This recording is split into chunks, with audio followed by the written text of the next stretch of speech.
வணக்கம் நண்பர்களே, இது உங்கள் ரெஸ்லிங் கிங் தமிழ். நான் உங்கள் ரகுமான். ஒரு பொய்யான விஷயத்த உண்மை அப்படின்னு நம்பாதீங்க அப்படிங்கிற மாதிரி ரோமன் சொல்லியிருக்காரு.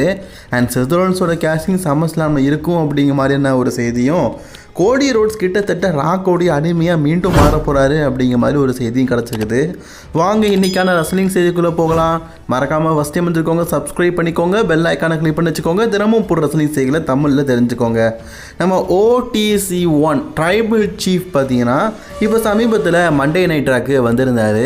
மண்டே நைட் ரா நடந்து முடிஞ்சதுக்கப்புறமா பேக் ஸ்டேஜில், ஆக்சுவலி மண்டே நைட் ரா நடந்து முடியதுக்கு பேக் ஸ்டேஜில் ரோமன் கிட்ட ஒரு சில கேள்விகள் கேட்டிருக்கிறாங்க. அதுக்கு ஆன்சர் பண்ணியிருக்கிறாங்க. அதாவது ரோமன் ரெயின்ஸுக்கு 6ஆவதாக ஒரு பையன் பிறந்துருந்தான். அதை செலிப்ரேட் பண்ணலை, யாருக்கிட்டுமே எதையும் சொல்லலை. அப்படிங்கிறதுனால அங்கே இருக்க ஒர்க்கர்ஸ்லாம் ஏன் ரோமன் இதை பற்றி சொல்லலை அப்படிங்கிற மாதிரி கேட்டிருக்கிறாங்க.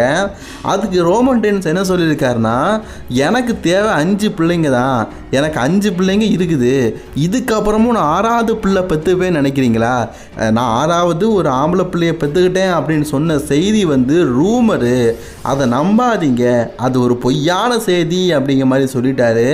அது மட்டும் இல்லாமல் நம்ம தக்லீஃப் தலைவன் என்ன சொல்லியிருக்காரு தெரியுமா? ஜேக்கப் ஃபாட்டுவை விட நான் போட்டியில் அதிகமாக பங்கேற்க விரும்பலை, அவனே லீடிங்கில் இருக்கட்டும் ஃபேமிலியில் அப்படிங்கிற மாதிரி சொல்லியிருக்காரு. அதாவது இப்போ இருக்கிற ஜெனரேஷனில் பிளட் லைனில் அதிகமான பிள்ளைகளை பெற்றது ஜேக்கப் ஃபாட்டு தான். இப்போவே தலைவன் பார்த்திங்கன்னா 6 பிள்ளைகளை பெற்றுட்டாரு. 7ஆவதாக பார்த்திங்கன்னா வயிற்றில் ஒன்று இருக்குது. ஸோ கூடிய சீக்கிரம் 7ஆவதோ 8ஆவதோ சொல்ல முடியாது. ஏன்னா ட்வின்ஸ் பிரதர்ஸ் அவங்க குடும்பத்தில் பிறந்ததே இருக்கும். ஸோ அது அவங்க குடும்ப ஜீன். ஸோ இப்போ அதனால் பார்த்திங்கன்னா நம்ம ரோமன் ரெயின்ஸ் ஓப்பனாகவே சொல்லிட்டாரு, நான் எக்காரணத்தை கொண்டு ஜேக்கப் ஃபாட்டுவை முந்தணும்னு சொல்லி எதிர்பார்க்கல, எனக்கு 5 பிள்ளைங்க போதும், இதுக்கப்புறமா ஒரு பிள்ளைகளை கூட நான் பெற்றுக்க போகிறது இல்லை அப்படிங்கிற மாதிரி ஓப்பன் ஸ்டேட்மெண்ட்டாகவே சொல்லிட்டாரு. ஸோ ரோமன் ரெயின்ஸுக்கு சமீபத்தில் ஒரு ஆம்பளை பையன் பிறந்தான் அப்படின்னு சொன்னது ரூமராங்க, அது பொய்யான செய்தி அப்படின்னு சொல்லிட்டாரு. செத்ரோலன்ஸ்க்கு சாட்டர்டே நைட் மினிட்ல இன்ஜுரி ஆயிடுச்சு. ஒருவேளை செத்ரோலன்ஸ்க்கு இன்ஜுரி ஆகாமல் இருந்தால் ரோமன் ரெயின்ஸுக்கும் செத்ரோலன்ஸ்க்குமான சம்மர்ஸ்லாம் மேட்சை நம்ம பார்த்துருக்கலாம் அப்படிங்கிற மாதிரி தான் பல பேரும் சொல்லிட்டு இருக்காங்க. இப்போது செத்ரோலன்ஸை பற்றி ஒரு மிகப்பெரிய அப்டேட் கிடச்சிருக்குது. செத்ரோலன்ஸோட இன்ஜுரியை பற்றி WWE பார்த்திங்கன்னா மூடி மறைக்கிறாங்க. அதாவது இந்த மூடி மறைப்பு அப்படிங்கிறது மேபி பார்த்திங்கன்னா ஒரு சில காரணங்களாக கூட இருக்கலாம் அப்படிங்கிற மாதிரி சொல்லப்படுது. ஆக்சுவலி செத்ரோலன்ஸுக்கு இந்த கால் பிரச்சனை அப்படிங்கிறது இப்போ இல்லை, எப்போவோ இருக்குது, அது உங்களுக்கு தெரிஞ்ச விஷயந்தான். கால் சுலுக்கிருச்சு. ஸோ ரெஃப்ரிஸ்லாம் தூக்கிட்டு போனாங்க, ஓகே. பட் ஆனால் அவருக்கு இன்ஜுரி பெருசாக இல்லை, சர்ஜரி பண்ணுற அளவுக்கு இல்லை அப்படின்னு சொல்லியிருக்கிறாங்க. செத்ரோலன்ஸோடைய மணி இந்த பேங்கோட நிலைமை என்னன்னு கேட்கும்போது அதுக்கு 1 வருஷம் வேலிட்டி இருக்குது, எப்போ வேணால் கேஷிங் பண்ணலாம் சொல்லிக்கிறாங்க. ஆல்ரெடி ஒரு முறை பார்த்தீங்கன்னா செத்ரோலன்ஸ் மணி இந்த பேங்கிங் கேஷிங்காக ட்ரை பண்ணியிருக்காரு. அதாவது ஜான்சனுக்கும் சிஎம் பாங்குக்கும் நடக்கும்போது அந்த டைம் பார்த்தீங்கன்னா செத்ரோலன்ஸ் மணி இந்த பேங்கை கேஷிங் பண்ண முயற்சி பண்ணார். லெவலில் தலைமை இப்போ பண்ணியிருந்தால் இப்போ சாம்பியன்ஷிப்போட பேருக்கும் ஸ்டோரியெல்லாம் கொலாப்ஸ் ஆகிருக்கும். இப்போ நமக்கு கிடச்சிருக்க செய்திப்படி சம்மர்ஸ்லாமில் எனி சாம்பியன்ஷிப் மெயின் ஈவெண்ட்டில் சாம்பியன்ஷிப்புக்கான கேஷிங்கை செத்ரோலன்ஸ் பண்ண வாய்ப்பு இருக்குது. ஏன்னா செத்ரோலன்ஸ் பார்த்தீங்கன்னா இன்ஜுரியில் இருக்கார், நம்ம வரமாட்டார் அப்படின்னு நினைப்போம். சர்ப்ரைஸ்லி வந்தால் அது எவ்வளோ பெரிய சர்ப்ரைஸு. ஸோ அதனால் அதுக்கு வாய்ப்பு இருக்குது அப்படிங்கிற மாதிரி சொல்லப்படுது. ஃபஸ்ட்டு டே 2வோட மெயின் ஈவெண்ட்டாக இந்த மேட்சாக நடக்க போது கோடி ரோட்ஸ் வர்சஸ் சீனா அன்டிஸ்பியூட்டட் யூனிவர்சல் சாம்பியன்ஷிப் மேட்ச். இந்த மேட்சை பொறுத்த வரைக்கும் ரசிகர்கள் மத்தியில் பெரிய எதிர்பார்ப்பு இருக்க தான் செய்யுது. அதுவும் கோடி ரோட்ஸ் பார்த்தீங்கன்னா இப்போ ரக்கட் காயாக வேற இருக்கார். இந்த மேட்ச்சில் மேபி பார்த்தீங்கன்னா ஒரு கேஷிங் மேபி இருக்க வாய்ப்பு இருக்குதுன்னு சொல்லப்பட்டிருக்குது. ஆனால் அதிகபட்சமாக என்ன சொல்கிறாங்க தெரியுமா? சிஎம் பாங்குக்கும் குந்தருக்கும் வேர்ல்டு ஹெவிவெயிட் சாம்பியன்ஷிப் மேட்ச் நடக்கும்போது அதில் செத்ரோலன்ஸ் மணி இந்த பேங்கை கேஷிங் செய்ய வாய்ப்பு இருக்குது. ஆல்ரெடி சிஎம் பாங்கு கூட பார்த்தீங்கன்னா வச்ச குறை தொத்த குறை நிறைய பிரச்சனைகள் இருக்குது செத்ரோலன்ஸுக்கு. அண்ட் சிஎம் பாங் இது வரைக்கும் பார்த்தீங்கன்னா சிங்கிளாக செத்ரோலன்ஸ் கிட்ட தோக்கலை.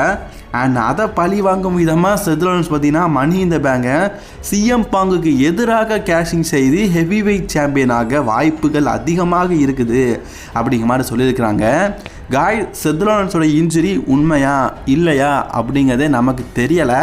சில பேர் என்ன சொல்லிட்டு இருக்காங்கன்னா WWE மூடி மறைச்சிட்டு இருக்காங்க, செத்ரோலன்ஸ் இருக்கிற மாதிரியே காட்டுறாங்க அப்படின்னா அது சம்மர்ஸ்லாமுடைய மெயின் ஈவெண்ட்டில் ஒரு கேஷிங் பண்ணி சாம்பியன் ஆகி ஃபேன்ஸை சர்ப்ரைஸ் படுத்தணும் அப்படிங்கிற காரணத்துக்காக தான். ஸோ அதனால் இப்போதைக்கு பார்த்தீங்கன்னா WWE கண்டிப்பாக செத்ரோலன்ஸோடைய மெடிக்கல் அப்டேட்டை சொல்ல மாட்டாங்கன்னு சொன்னாங்க. ஆமாம், அதையும் சொல்லலை. வழக்கமாக யாருக்காவது இன்ஜுரி ஆகிட்டுன்னு வைங்களேன், அடுத்த நிமிடமே பார்த்தீங்கன்னா கொட்டை இடத்துல இவங்களுக்கு இன்ஜுரி ஆயிடுச்சு, இவங்களால வர முடியாது, சஃபிஷியல் இன்ஜுரி அப்படி இப்படின்னு சொல்லுவாங்க. செத்ரோலன்ஸ்க்கு மட்டும் என்னங்க புதுவித வியாதியா, கண்டே பிடிக்க முடியலன்னு இழுத்துருக்கிறத பார்த்தா மேபி ஸ்டோரிக்காக கூட இருக்க வாய்ப்புகள் அதிகமாக இருக்குது. மேபி எனக்கு தெரிஞ்சு அப்படி பார்த்தா ரசல்மேனியா மாதிரியே இந்த வருஷம் சம்மர்ஸ்லாமோடைய டே 1 மெயின் ஈவெண்ட்டில் செத்ரோலன்ஸ் மனி தி பேங்கை கேஷிங் செய்து வேர்ல்டு ஹெவி வெயிட் சாம்பியனாக வாய்ப்புகள் ரொம்ப ரொம்ப அதிகமாக இருக்குது. தலைவன் பார்த்தீங்கன்னா இப்போ ராஸ் மேட்டோனுக்கெல்லாம் வரதான் செய்கிறாரு. பேக் ஸ்டேஜில் பார்த்தீங்கன்னா ஒரு சப்போர்ட்டிங் கொடுத்து வராரு அப்படிங்கிற மாதிரி சொல்லப்பட்டிருக்குது. கையில் ஊண்டுகோலை கொடுத்து தான் வராராம். பட் இருந்தாலும் சம்மர்ஸ்லாமுக்குள்ளே அவருடைய இன்ஜுரி க்யூர் ஆகிட்டுனா வர வாய்ப்புகள் அதிகமாக இருக்குது. சமீபத்தில் கோடி ரோட்ஸோடைய டேனிங்கை பார்த்துருப்பீங்க. அதுலேயும் ஸ்மாக்டவுனில் பார்த்தீங்கன்னா ஜான்சனாவை ஒரு வில்லாதி வில்லன் மாதிரி அடித்து புரட்டி எடுத்து கான்ட்ராக்டை சைன் பண்ணுடா அப்படிங்கிற மாதிரி வில்லனுக்கே வில்லன் மாதிரி கொடுத்துருப்பாரு. ஆக்சுவலி இதில் ஒரு டேனிங் தான் கோடி ரோட்ஸ் பண்ணியிருக்காரு. நான் உங்களுக்கு ஒரு சில விஷயத்தை ஞாபகப்படுத்துகிறேன். இதுக்கு முன்னாடி கோடி ரோட்ஸுக்கிட்ட ராக்கு சொன்னார், நீ என்னுடைய பிஸ்னஸ் காயாக இருந்துக்க, இதுக்கப்புறமா நீ என்னுடைய காயாக தான் இந்த டபிள்யூபிள்யூ இருக்கணும். ஸோ நீ ஏன் கூட வந்துடு, நான் உனக்கு எல்லாத்தையுமே தரேன், நீ எதிர்பார்க்காத எல்லாத்தையுமே தர, WrestleMania cover, main event, main championship எல்லாமே உன்கிட்ட தான் இருக்கும், ஏன் பேரை சொல்லி அப்படிங்கிற மாதிரி சொன்னார். ஆனால் அதை ரிஜெக்ட் பண்ணிட்டாரு. ஸோ அந்த வாய்ப்பை ஜான் சீனா ஏற்படுத்திக்கிட்டார். பட் ஆனால் ராக்கோடைய ஃபஸ்ட்டு கோல் அப்படிங்கிறது கோடி ரோட்ஸ் தான். கோடி தான் வேணும், கோடி தான் நமக்கு அப்படிங்கிற மாதிரி அவர் முடிவு பண்ணி வச்சுருந்தார்.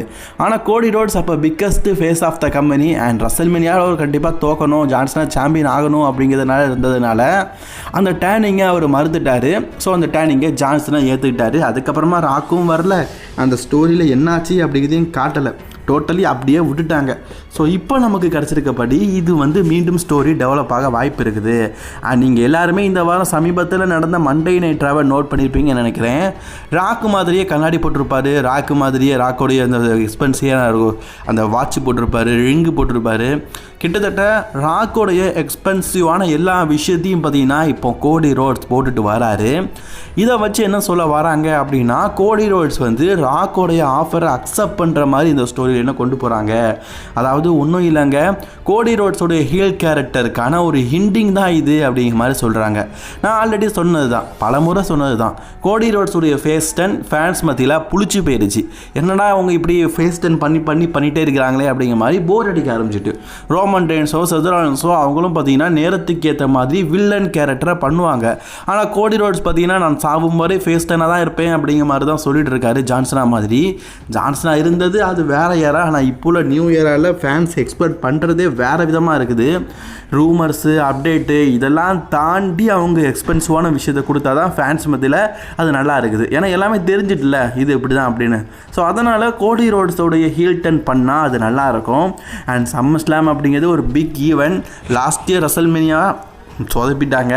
அண்ட் சம்மர்ஸ்லாம் லாஸ்ட் இயர் நல்லா இருந்தது. அண்ட் இந்த வருடம் என்ன பண்ண போகிறாங்கன்னு தெரில. ஒருவேளை ராக்கோடைய ஆஃபரை ஏற்க மாதிரி கோடி ரோட்ஸ் ஒரு ஹீல் கேரக்டர் பண்ணி அதுக்கப்புறமா ஜான்சனா கேட்டிருந்த அது அப்புறம் ஜான்சனா ஃபேஸ் தர மாதிரி இவர் ஹீல் மேற மாதிரி இருந்தால் அந்த ஸ்டோரி நல்லாயிருக்கும் அப்படிங்கிறது என்னுடைய தனிப்பட்ட கருத்து.